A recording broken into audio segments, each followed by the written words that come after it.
Bonjour à tous, dans cette vidéo nous allons aborder la transcription des gènes et nous allons nous intéresser plus particulièrement à la transcription des gènes prokaryotes.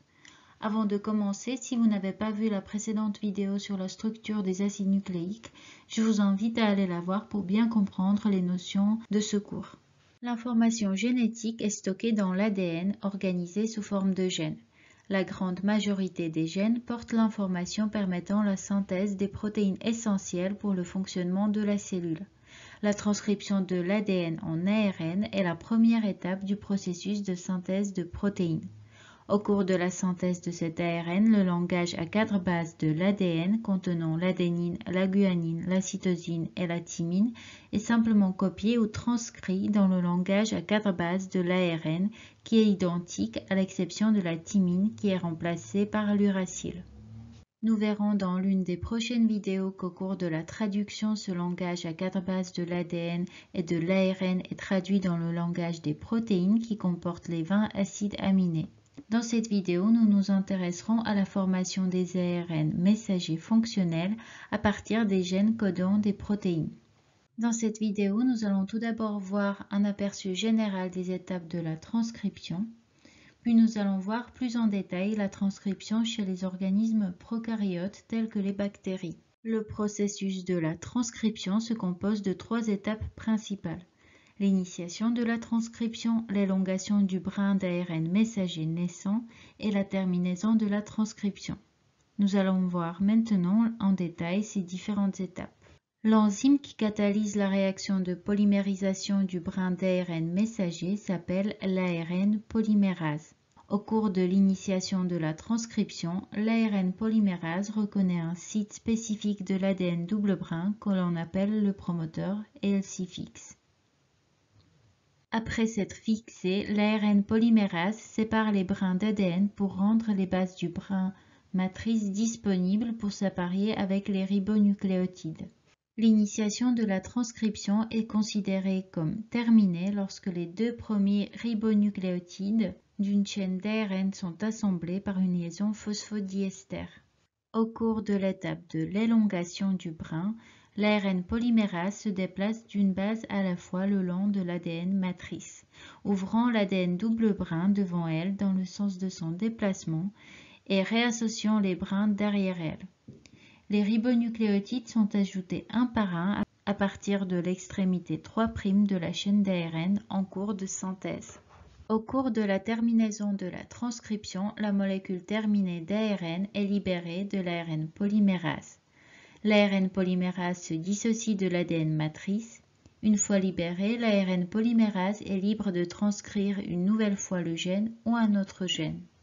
Maintenant, nous allons passer à la deuxième partie de ce cours consacrée à la transcription chez les prokaryotes. Chez les prokaryotes, il existe une seule ARN polymérase ADN dépendante qui est composée de 5 sous-unités. Parmi elles, on retrouve 2 grosses sous-unités apparentées appelées bêta' et bêta, 2 copies d'une sous-unité plus petite appelée alpha et une 5e sous-unité appelée oméga. La sous-unité bêta' comporte le site actif de l'enzyme. La sous-unité bêta est impliquée dans la synthèse de l'ARN. Les sous-unités alpha permettent l'assemblage de l'ARN polymérase et l'interaction non spécifique avec la région promotrice du gène. Enfin, la sous-unité oméga n'est essentielle ni pour la transcription ni pour la viabilité des cellules, mais elle permet de stabiliser l'enzyme et participe à l'assemblage de ces sous-unités. L'ARN polymérase est incapable d'initier la transcription toute seule. Elle nécessite une autre protéine appelée le facteur sigma. Ce facteur lui permet de se lier spécifiquement sur le promoteur du gène. Tout d'abord, on a donc la fixation de l'ARN polymérase sur le promoteur. On parle de complexe fermé. Dans un deuxième temps, l'ARN polymérase sépare les 2 brins d'ADN. On a alors la formation d'un complexe ouvert ou d'une bulle de transcription. À ce stade, le facteur sigma n'est pas détaché de l'ARN polymérase et il bloque l'ARN polymérase. Comme cette dernière ne peut pas avancer sur l'ADN, il y a formation de courtes séquences que l'on appelle des transcrits abortifs. Lors de l'étape d'élongation, le facteur sigma est libéré, permettant à l'ARN polymérase de se déplacer sur le brin matrice de l'ADN dans le sens 3' vers 5'. Cette élongation permet la synthèse du brin ARN complémentaire au brin ADN matrice, qui est donc orienté dans le sens 5' vers 3'.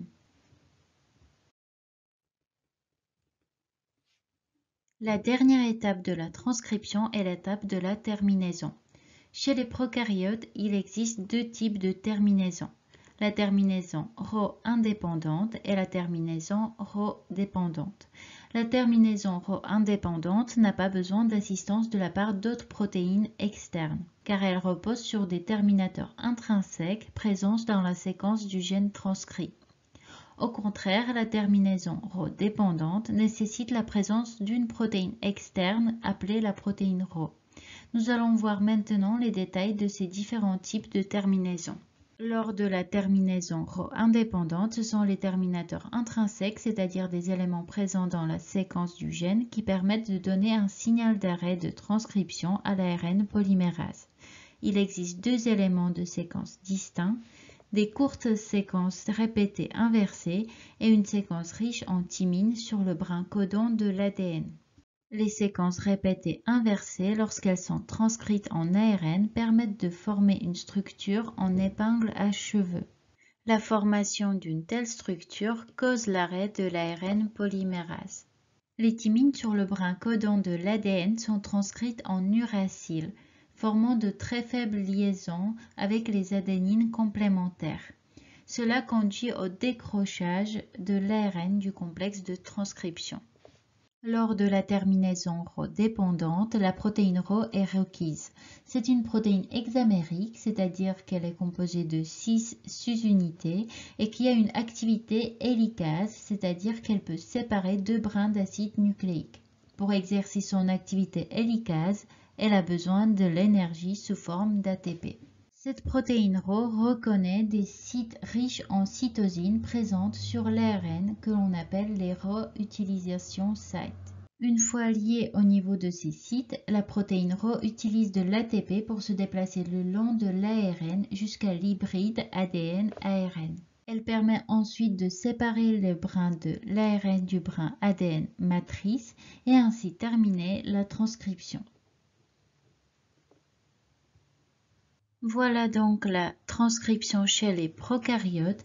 Dans une prochaine vidéo, nous allons voir la transcription chez les eucaryotes. Pour aider les autres à découvrir cette chaîne, n'hésitez pas à aimer la vidéo si elle vous a plu, à commenter et à la partager avec vos amis. Abonnez-vous pour ne rater aucune vidéo de biochimie facile. Merci beaucoup et je vous dis à très vite pour une nouvelle vidéo.